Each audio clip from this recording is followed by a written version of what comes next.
Hello, and welcome to the Radiant Mission Podcast. We are on a mission to encourage and inspire you as you're navigating through this life and with your relationship with Christ.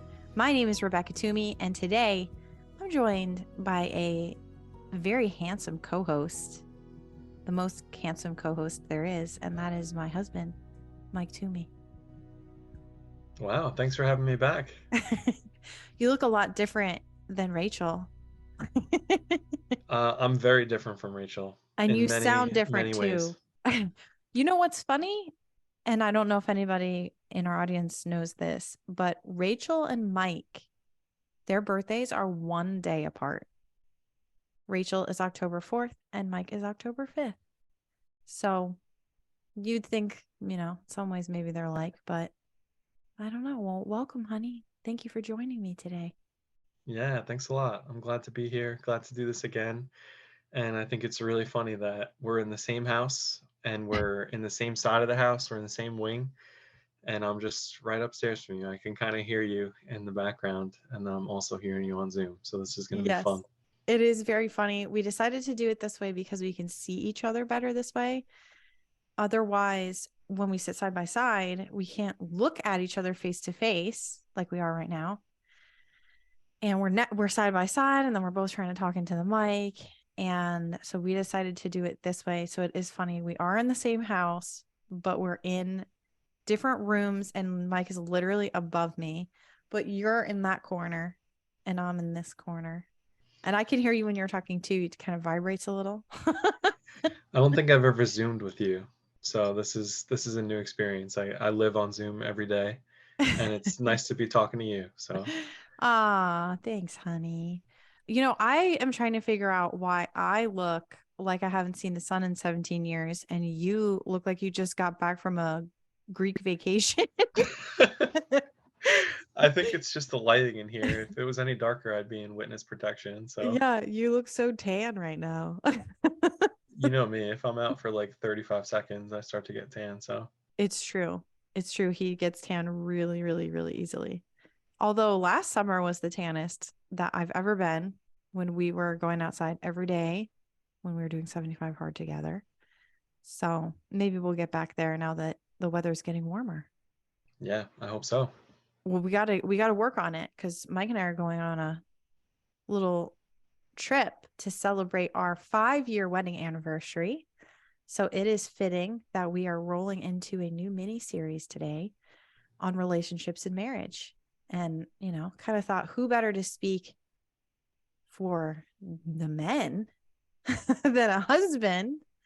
So that is why Mike is here, to make sure that there's balance in this show, that it's not just ladies telling it like it is from a female perspective, but we want that male perspective too. And so I'm excited that you'll be here to share your 2 cents on what the men think about. I come to bring balance to the force. Yeah. Well, if you've been listening to the show for a while, you might remember Mike from our birth episodes. That was back in episodes 8 and 9. And we shared the stories of the pregnancies and births of our children thus far and the spiritual warfare that we faced through those experiences, especially the second birth. And you might even remember our marriage was challenged during it all too. It hasn't all been cupcakes and butterflies, which is why we can talk about this today, right? And kind of what we're working on. So that's what this podcast is all about. We'd love to share what we learn and how we've been able to overcome challenges in the hopes that it might help to encourage someone else. So I hope that what we say is helpful to somebody somewhere. And this new series is really, it's no different for us. We want to see every relationship and marriage around us thrive. That's our goal for this whole series on relationships and marriage, to encourage you in your relationship or marriage, as mentioned. Doesn't matter if you are dating or if you're engaged or if you're married. We are hoping that you find ideas that are encouraging and helpful and proactive So it doesn't really matter what stage you're in. All relationships need and deserve regular maintenance. You know, you take your car in for oil changes, or your husband takes your car in for oil changes, and it gets serviced periodically. And you might even clean your car or wash it every now and again. But what about your relationship? You know, are you putting in a little maintenance there? Is it getting washed? Is it getting cleaned? Is it getting serviced? So it's just a thought. And Mike and I are actually currently going through the re-engage marriage program at our church here locally. We meet every week and we talk about different topics with the goal of continuing to grow our relationship and put in the maintenance to continue working, you know, through issues or really just coming back together. So you'll be hearing in this series some of what we have learned on this journey during the re-engage marriage series that we're doing right now. But today, we're actually going to be starting where we first started when you and I were engaged. And that is with the 5 love languages. So we actually read this book together when we were taking a pre-marriage class before we got married. And it had, you know, it was a lot of fun learning, and it was interesting because it was like we were learning new things about each other, but we kind of already knew, but they were reiterated, and we had a lot of fun with that. But before we get into that, I just wanted to throw this disclaimer out there because I think it's important, and I think you probably do too, that the goal of these episodes is not for you listening to listen with the intent of changing your partner or spouse. Something really important that we learned in our re-engage class is that each of us needs to draw a circle around ourselves and then work on everything inside the circle. So the very best thing that you can do for your relationship is work on yourself. And it's through that self-work and change and effort that your partner or spouse will follow suit. That said, it's not always easy. The easiest thing in the world is to say, if you would just change this or start doing this or stop doing that, then we'd be great, or vice versa. You know, one of the things that I love about intentionally working on our marriage is that we both notice and recognize and appreciate the changes that the other is making. Mike stepping in to help make dinner or with the kids, it makes me feel loved. And I notice that when he does those things, he's going out of his way. So I think the same way he's noticed I've been doing laundry a little bit more lately. You've been doing too much laundry. You've been doing it almost every day. I feel like you're doing nothing but laundry. No, I Well, think it's really great. And you've yeah. also been working on agreeableness. You know, I feel like there's been a lot of time where I would make a suggestion, where do you want to go for dinner? And you want to go here? And I had a lot of ideas get shot down, and you've been really nice about like just letting me put things out there. So that's been a really welcome change too. Well, good. I'm glad that it's made. I didn't even realize it would make that big of a difference, but I also did in some ways, you know, because nobody likes when another person is not agreeable, or how does Jordan Peterson Disagreeable. say it? Yeah, is too disagreeable, especially when it doesn't really matter. At the end of the day, it's like, do I really care about where we go to dinner or what we have? I don't know that I really do. So why make a fuss about it? Yeah, I'll make one point. One of the first things that we said in Reengage was that you have to really you focus on, draw the circle and you focus on everything that's inside the circle. And you also the best type of marriage is one where the husband says you first and the wife responds no, you first, and people are very gracious. And so Yeah. that's like I think that was a really big takeaway for me, Mm-hmm. is that, and I think we'll get into that too with the crazy cycle, right? Not But today, but not we today. All will. right. So that's just a little preview. But that's one of the things I really realize is that when you stop focusing on what you need and try to be more generous, I feel like it makes everything much better. We're much happier when we care about serving the other. Yeah. And it's a push and pull, right? Like when I notice that you do things for me, it makes me want to do things for you. And then you see me doing things for you, and it makes you want to do things for me. It puts us Exactly. in this positivity cycle, Yep. I guess you It's could call it. wonderful. Yeah. It makes us want to serve each other. So that is something just to consider is, and another reminder is that when you're in a relationship, when you're in a marriage, it's a team. We're a team together. We're not against each other. We're not competitors. We're on the same team, and teams succeed when everybody's playing together. They're not winning when players are on the same team or playing against each other. And I think that's important to remember. And it's something that's come up, and we'll probably talk about this in a later episode, but that idea of keeping score. If one person does this, then the other person feels like, you owe me now. That's not what we're trying to say. We're not saying do something for your spouse or partner because you want something in return. It's do it because you love them, and eventually they'll follow suit, hopefully. And if they don't, then that's part of working through relationships. That's why we're taking this class and why we're encouraging you to continue to work on your relationship, because it takes work. It's not just like anything else. You get out of it what you put into it. Right? Yeah. Once you say you owe me, it's broken. You're gonna have a problem. Yeah, for sure. And that really leads into the 5 love languages, honestly, because the 5 love languages is all about learning about the other person's love tank. They call it the emotional love tank, that we all have an emotional love tank. And that in order to keep it full, we need to understand our spouse or our partners, what fills theirs, because it's not the same. Now, interestingly, we're going to talk about the book Love and Respect next time. And it's another concept. All these things are great tools to have in your tool belt, but you can combine them all. It doesn't, there's no one thing that's going to solve every relationship problem, right? Because we've obviously done a lot of studies, and it's continued effort so that we can keep growing.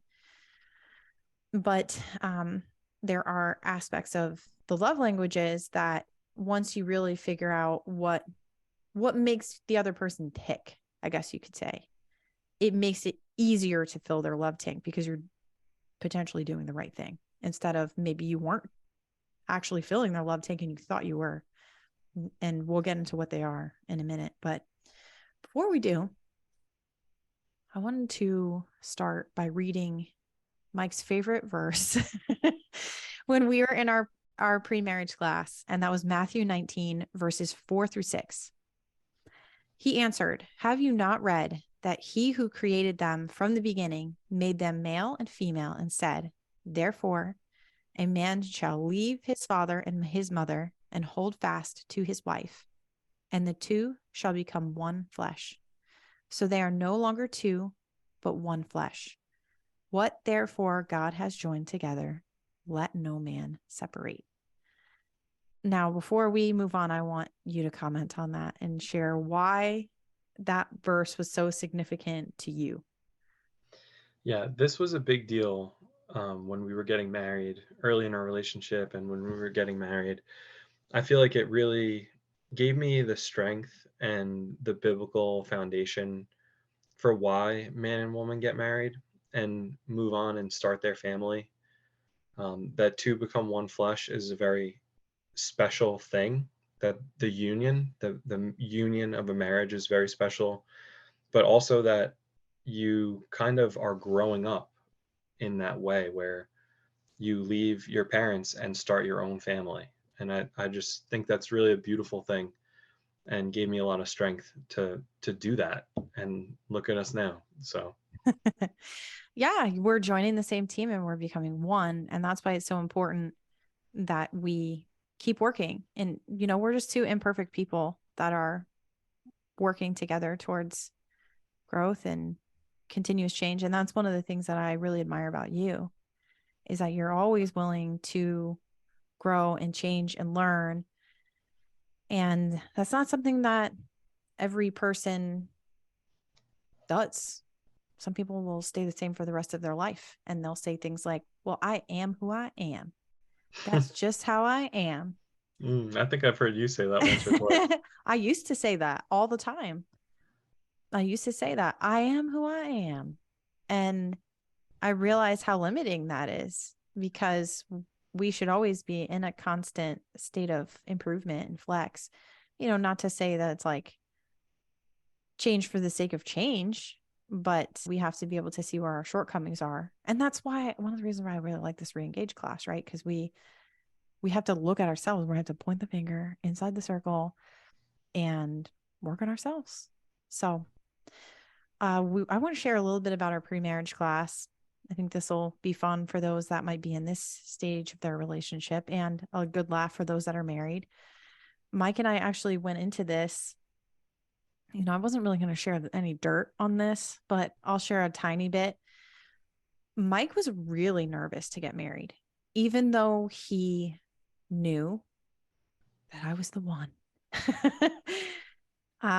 Some other people in his life didn't know if I was the one and kind of, were causing him to lean a different way. So a week before our engagement party, Mike broke up with me.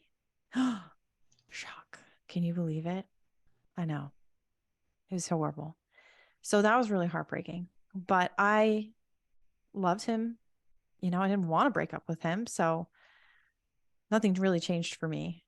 And of course, by like that afternoon, he was just saying, like, we're on a break. We're just on a break. I'm like, okay, man.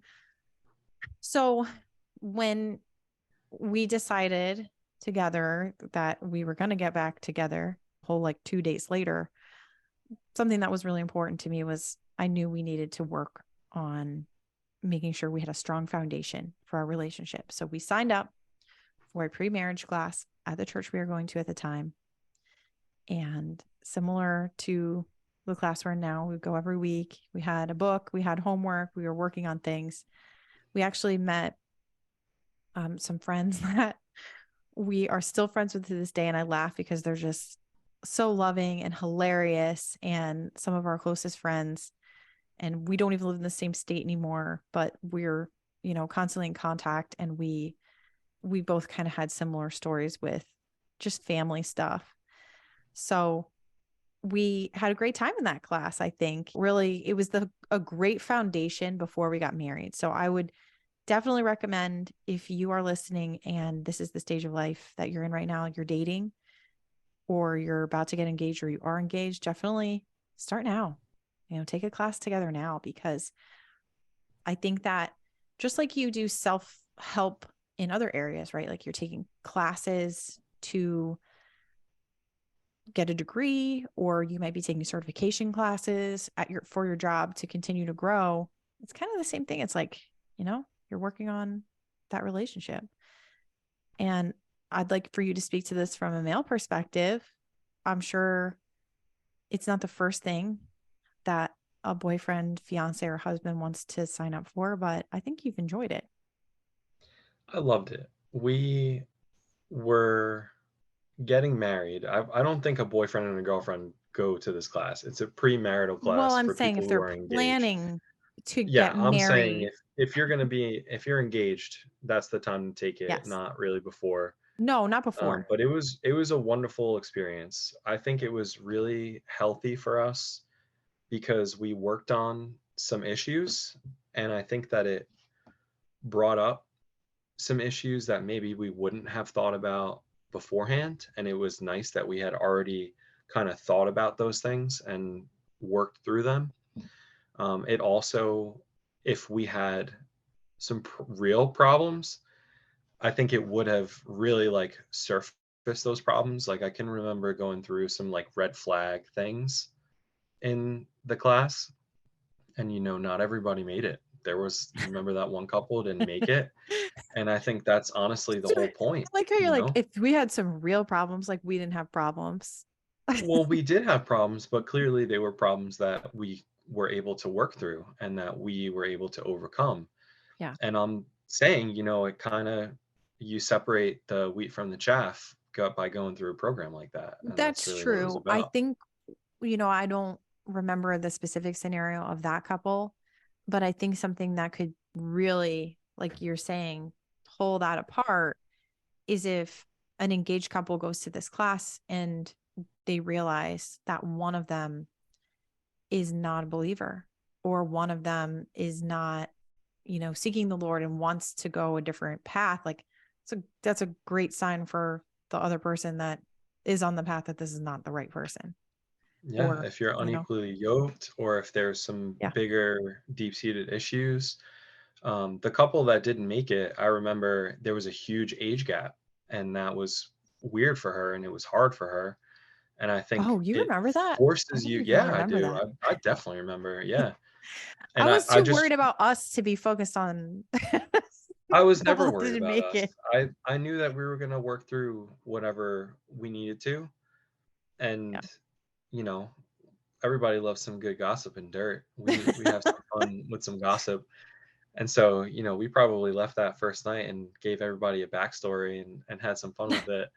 And that couple like definitely stuck out, that there was some stuff going on, and they didn't make it. And Are you judging people that honestly, have an that's age probably gap good. right now, babe?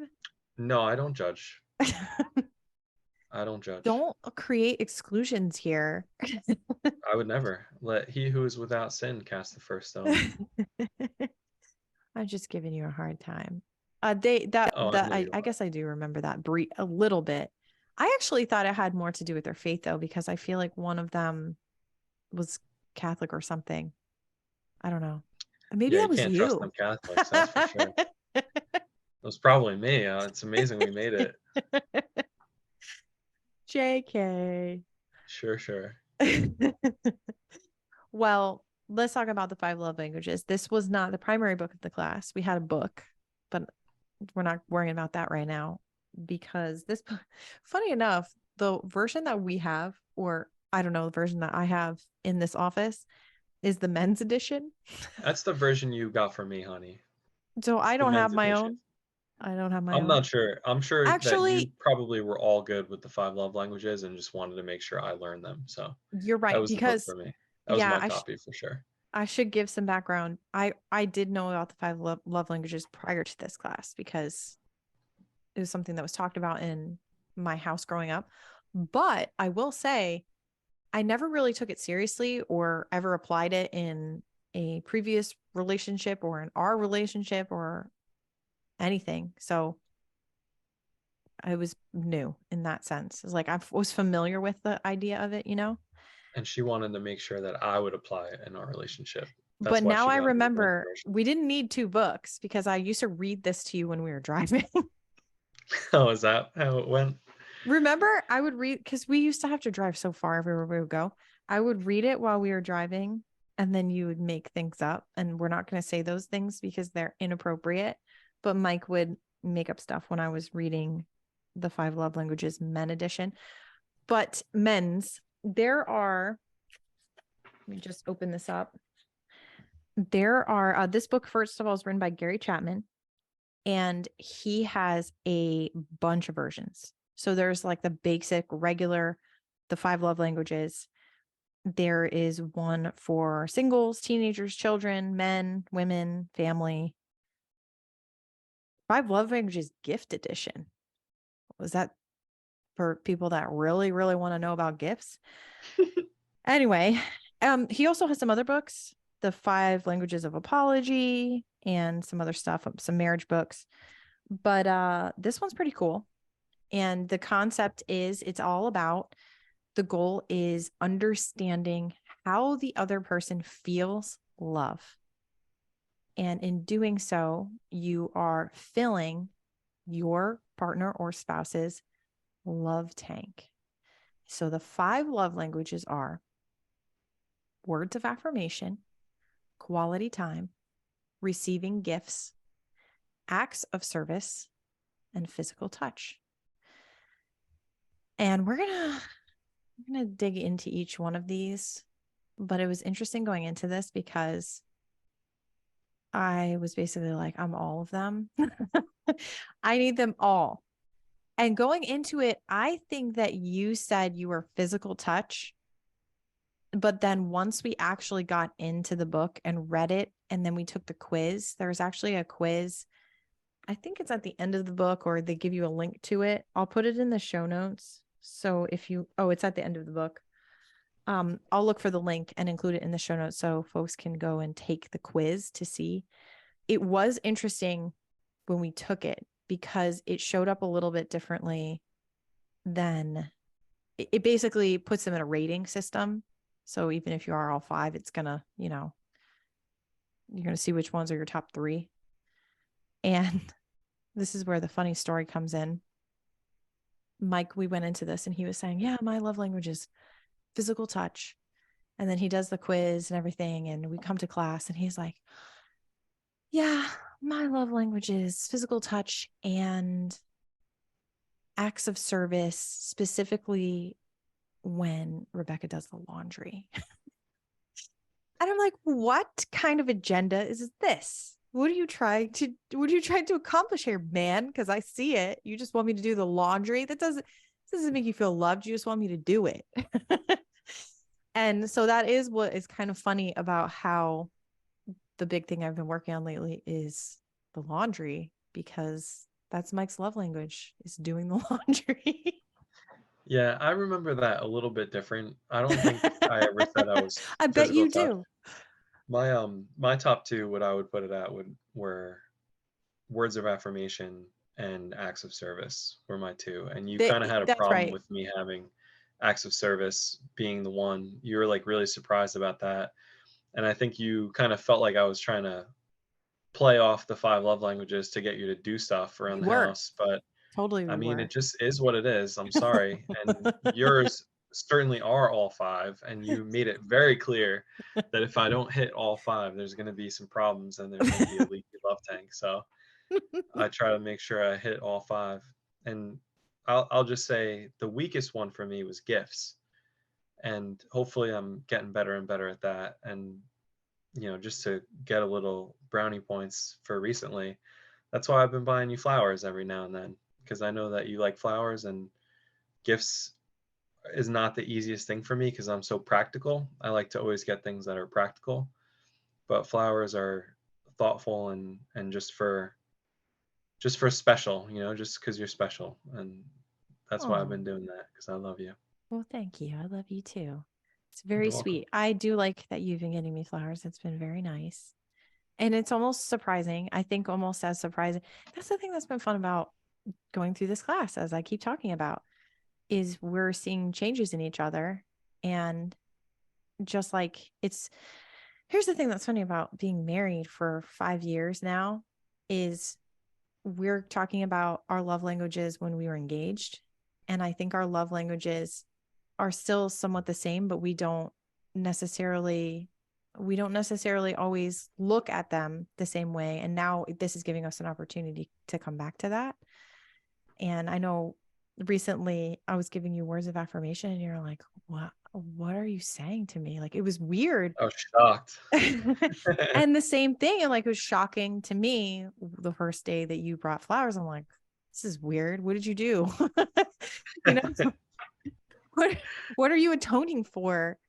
But that's the thing is, even if you get into the daily grind of life and you get into these ruts of life, we can always come back to these things. And it might be weird at first, but then it gets comfortable again.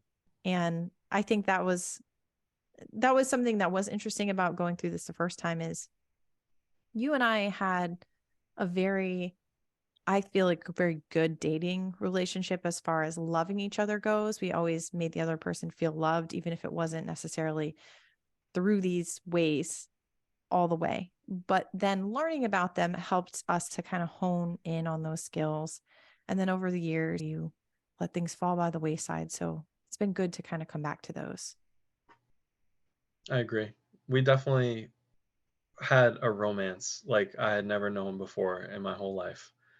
We were just so in love, like from the very beginning. There was such a spark and such a flame that can you remember how we would talk about like whimsical old books and all, it Yeah, was we were just so so special. cheesy and We were cute. super cheesy, but it was just so special, and You that's what remember we when I shared. got you that Jane Austen book from like I did. 18 Of something? course I remember.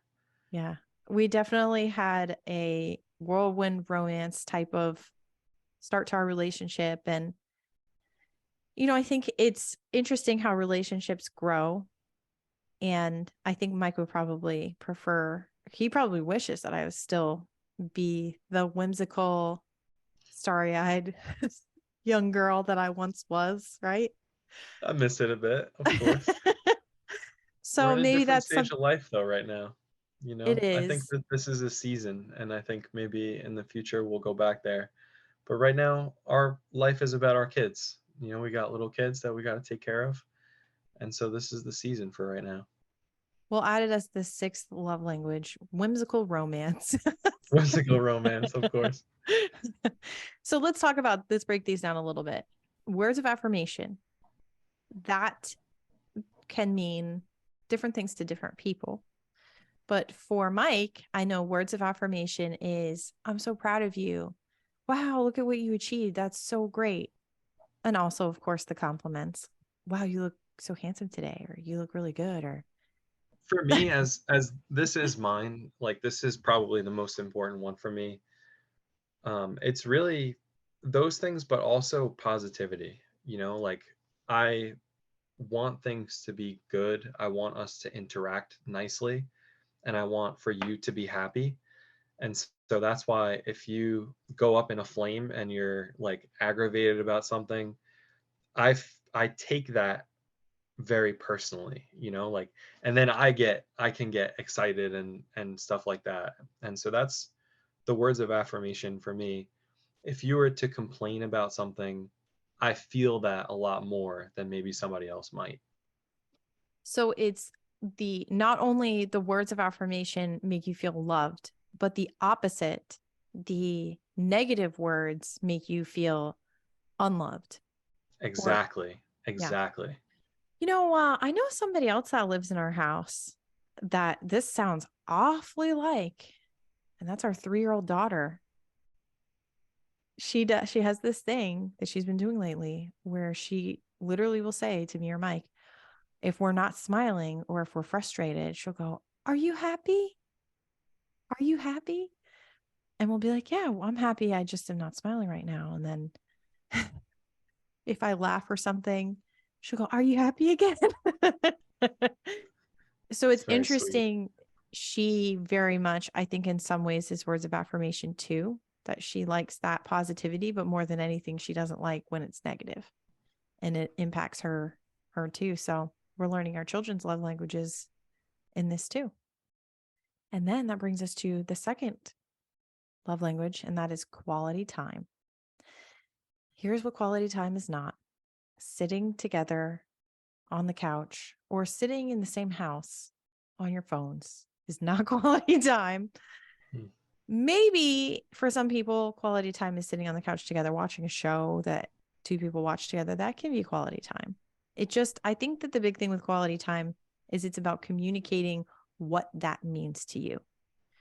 I like quality time with you, but I like your attention during that quality time. I want you to pay attention to me and talk to me.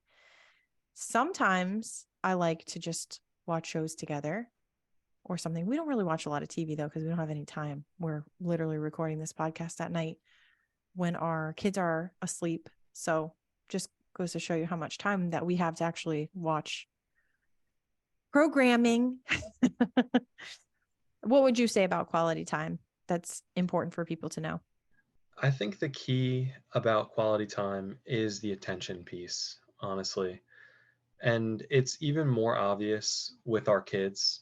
And I can say this because, you can go to the park and push your kid on a swing and like be texting on the phone. Mm-hmm. That's really not quality time.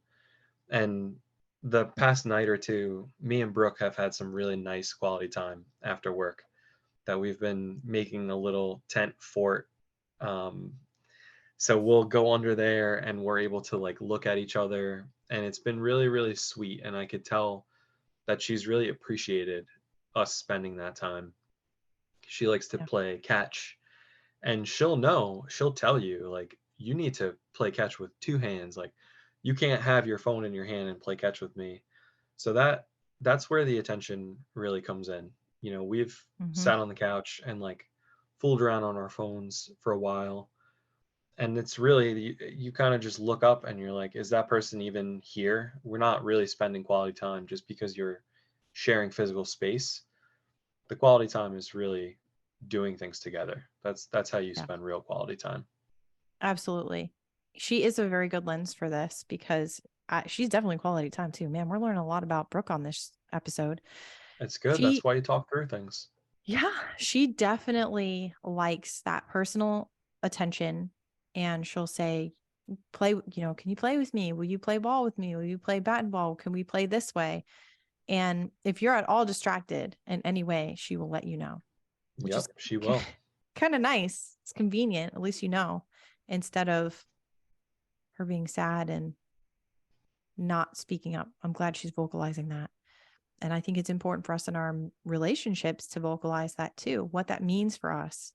And that's something that can be hard if you are introverted or you're more of a quiet type of person, vocalizing your feelings and how you feel. So, doing a book like this together where you read it and your partner reads it and then coming together to talk about it is really cool because then it gives you that opportunity to share without it being like, hey, I want to talk about this five love languages thing that I heard about, and your partner being like, okay, sure. But quality time, it's important even if it's not your love language. It's important for relationships for people to spend quality time together. So next we have receiving gifts. And what's interesting is I know a lot of people whose love language is giving gifts, but it doesn't necessarily mean that if someone gives gifts, that it is their receiving love language. Sometimes these love languages can be an indicator of what a person's love language is, but you really need to talk to a person to figure that out. Like it could be easy to assume, like let's say I'm complimenting you all the time. It might be easy to assume, oh, that must be her love language because she's, complimenting me all the time. But that might not be the case. Or if somebody is giving someone gifts all the time, you may assume, okay, well, that's their love language. Let me give them a gift. But that might not be true. So, just important distinction between the two. Always get to know what your partner's receiving is, not necessarily the reverse of it. I am a gift giver, but I like receiving gifts too. But I'd say I'm also kind of like you said, you're practical. I'm like specific in some ways, you know, like there's certain things that I might know would be a good gift for me. And so over the years, and I think that this came from childhood actually, because my mom was always a list type of person, like, give me a list of ideas of things you might want so you don't have to guess. And so I'm comfortable doing that. I like to make a list and be like, oh, here's my list of things. And a lot of times the stuff that I, you know, are practical things. And sometimes it's not. It's things that I may not have purchased for myself, like a handbag or something that I'm not just going to go buy. But yeah, receiving gifts I is one of my love languages. And Mike is the antithesis of receiving gifts. It's the worst one for me. It's the bottom of the list on giving and receiving for me. He does not even like receiving gifts. He is No, like gifted out.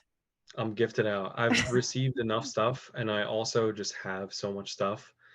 I really wish that I could live a what is it? Minimalist. Minimalist lifestyle. Yes, that's the lifestyle that I want to live. Not tiny house. I want to live in a modern, clean home that basically just has a couch, a bed, and like a light and a kitchen, and that would be good for me. I just want nothing in it, nothing on the walls. And Rebecca's probably like itching just thinking about this. I have hives now. Yeah, No, I'm I have totally the obviously opposite know of this Gibbs. about you. This has actually been one of the things that's been a little bit of a struggle, I would say, in our relationship is especially not really so much the early years, but since having kids, because we have so much stuff. Clothes, toys, clothes, toys, toys, clothes. It's everywhere. All that stuff that kids have. And Mike gets really stressed out by it. I don't mind the stuff, but I like it clean at the end of the night. So everything's put away. I mean, even the stuff put away is like too much for Mike. He would rather I've just have given up. nothing. I've given up. I just want it all to go away. But you're going to miss it when they're grown and we have no more toys in our home and it's bare. You're going to say, I Our miss home will when I never used be bare because I you live miss here when too. you used to step I used to step on those mega blocks, break my feet. I don't know. I'm sure that there are things that I will miss, but I The also stuff know that won't be if it. I am married, my house will never be as empty as I want it to be unless I have Excuse another me. second apartment. If you are married, Yes, exactly. While I am married, which the only way out while of you're this married, marriage, you're digging a deeper hole with every the word. only way out of this marriage is in a box. So I'll be married till the day I die. Can't Yeah, break titanium. what's this business about a second apartment? Just so I can have my clean space. Maybe I'll have my No, penthouse apartment over Central Park. there's That's no my dream. maybe. Elon Musk. There's no maybe. The joke is Elon Musk has that like pod house that he has nothing in except for a bed and a notebook. And Mike used to say, that's a dream. And I'm like, yeah, sounds like a real dream living in a It's my box dream. with a bed and a He's living my notebook. life, Elon Musk. Well, those on the show know how I feel about Elon Musk because I just got done exposing him pretty recently.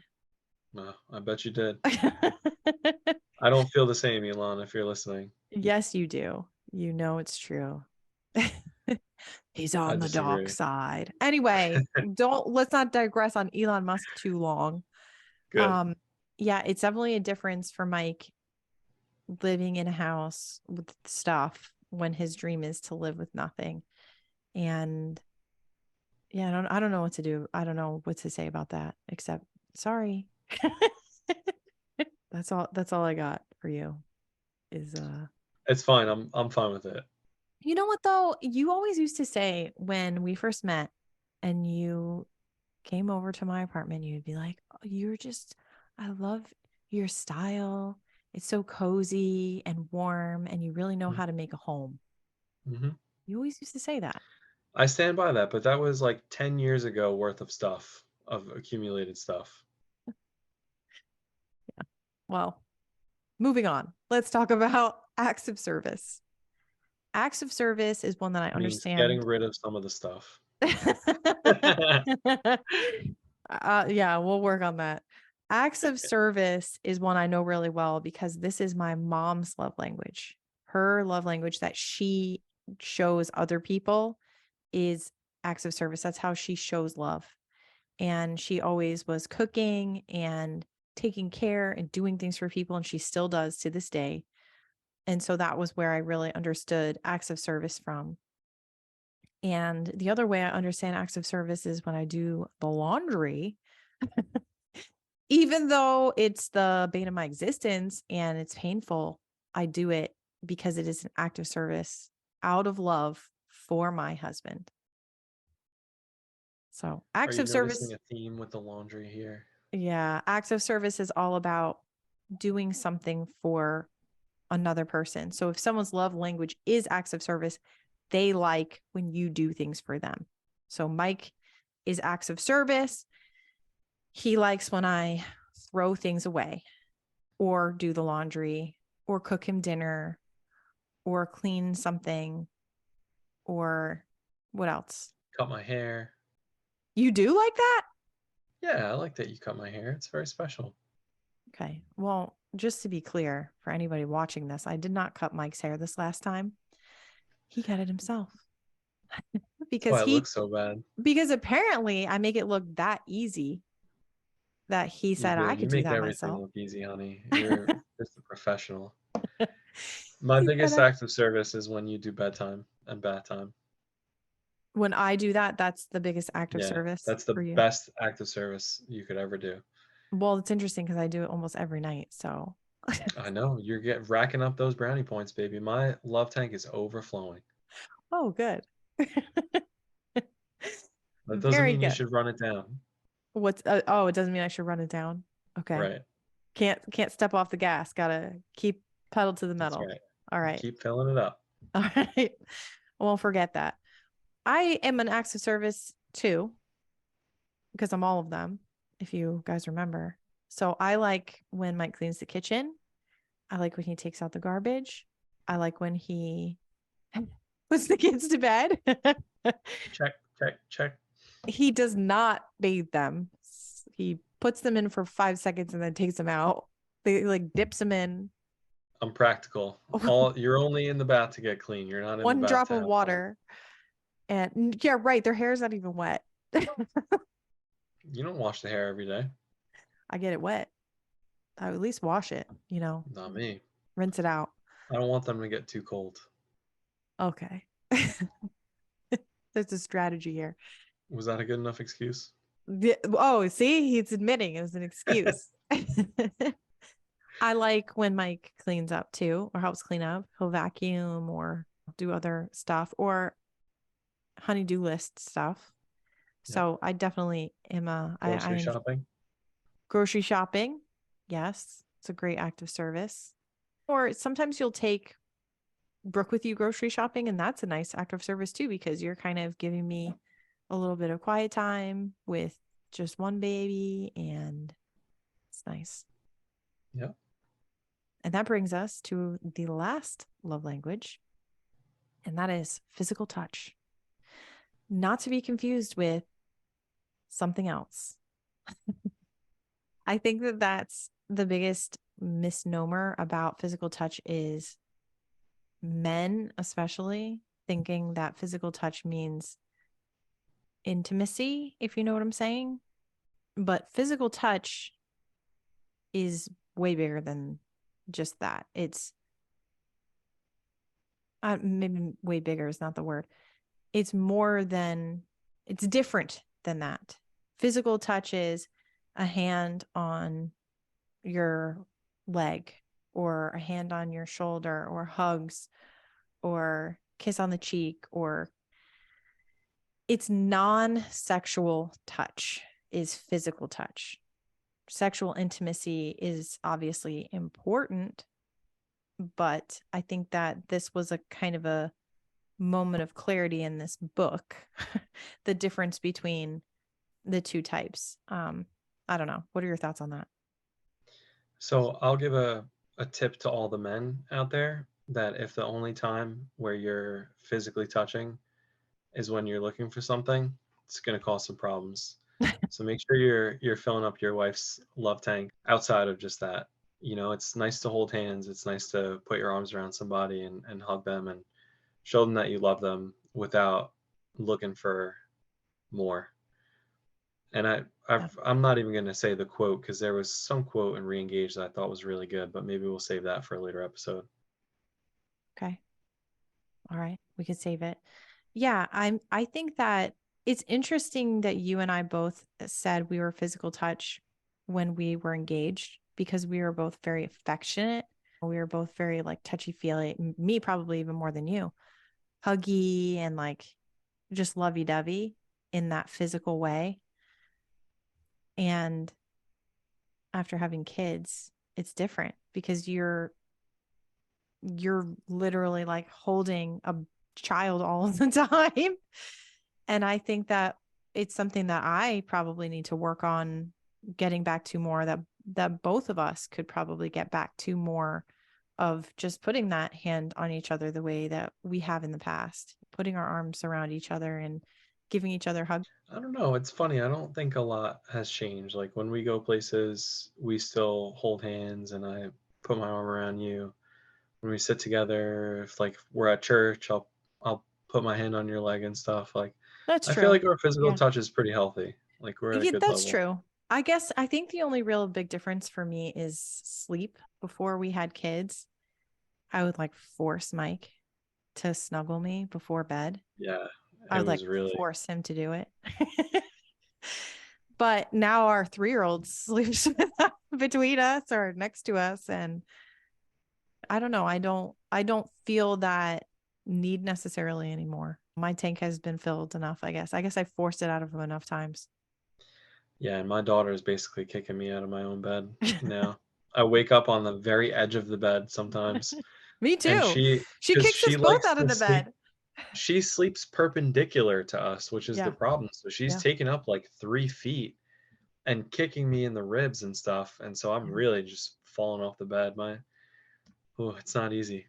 Well, the truth is that's really why I got her a queen bed, is so that you and I can just go in her room and she can stay in ours. All right, I like your style. You should have told me that before. I wouldn't have fought with you. It's a strategy. It's a strategy. She'll fall asleep and we can leave. And then we could leave. So we'll take her bed. Okay. That's it. Yeah. Yeah. It's going to work out. Don't worry. All right, I'm on board. Well, physical touch is a big one, but the most important thing is talking to each other about these love languages. Communicate and share specifically what you desire to be fulfilled within each whatever your love language is. So let's say it's words of affirmation, be specific. I love when you say XYZ. Or if it's quality time, I would like to spend quality time with you doing this or not doing this on this day, whatever it might be. Just be specific because that's important. Do the quiz. Again, I'll link it.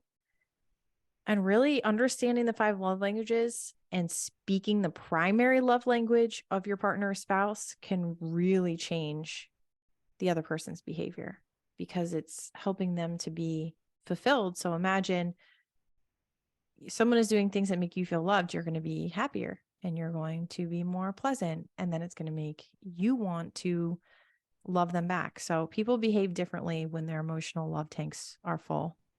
And that's apparently why Mike is getting me flowers because I'm doing the laundry and putting the kids to Yeah, bed. it's not just that. It's not just because my love tank is full, but I want to make sure that yours is full too. I think it's really important to go the extra mile and don't just try to make up for things when they're getting bad or realize that you need to try to fix things and make them better when they're already bad. You want to get out ahead of that. Yeah. It's just like prayer. You want to be praying and maintaining a relationship with God. And then when you need Him, it's not like that's the first time you're coming to Him. You should be saying thank you Yeah. too, more Yeah. than you're just asking for things. And it's the Yeah. same thing in your relationship. That's the love tank idea. I'll say that was one of the biggest takeaways that I got from the book was the love tank idea and the emotional bank account. I'm not sure if that's the same book or maybe it's from something else, the emotional bank The account. emotional bank account was from my dad. Is it? It's from the wise Monty. Okay. Well, I think both of those concepts are really important. And that's not only in a romantic relationship, that's in a friend relationship too. You want to make sure that you have enough in the emotional bank account and you should be making deposits over time. This way, maybe you do something wrong, you hurt somebody, you're not going to bounce your check the next time. You have some wiggle room, and if you need a favor, they're there for you. And that's not to say that you do things and fill up a emotional bank account so that you can take a withdrawal in the future. It's just the right way to be. It's the right thing to do. You invest in the future, and that's how things are better. Yeah, definitely. Cool. Well, this has been great chatting about this. Was there anything else you wanted to say about the 5 love languages? I'll just say it was a really great book. And if you're going to go through it, definitely read the book, take the quiz, search your heart, search your heart because that's how you're going to realize how you feel loved and what's important to you. And then really talk it over with your partner and have them do the same thing and have an honest conversation to share. And you'll really get to know each other better. And the better that you know each other, the better your relationship is going to be, because you could feel like you're doing so much for the other person. But if it's not in the right love language, you could really be missing the mark and they could really not be feeling that love tank being full. Yeah. And that's what you really need to learn. Yeah. Absolutely. Well, that's a great closing point. And I'd just like to encourage you to stay tuned because next week we are going to be talking about the crazy cycle. The crazy cycle that men and women get into in relationships and how to get off the crazy cycle. So stay tuned for that one. It's going to be another helpful information to have in your tool belt when it comes to your relationship. So thank you all for tuning in with us and for being on this journey. Thank you for my husband for being on this episode too. Thanks for filling my love tank, honey. Awesome. And if you would like to follow along outside the podcast, join the mission on Instagram or Facebook at The Radiant Mission, or you can watch this in video format on YouTube. Today we're closing with 1 Peter 4, verse 8. Above all, keep loving one another earnestly, since love covers a multitude of sins. We're wishing you a radiant week, and we'll see you next time. Bye.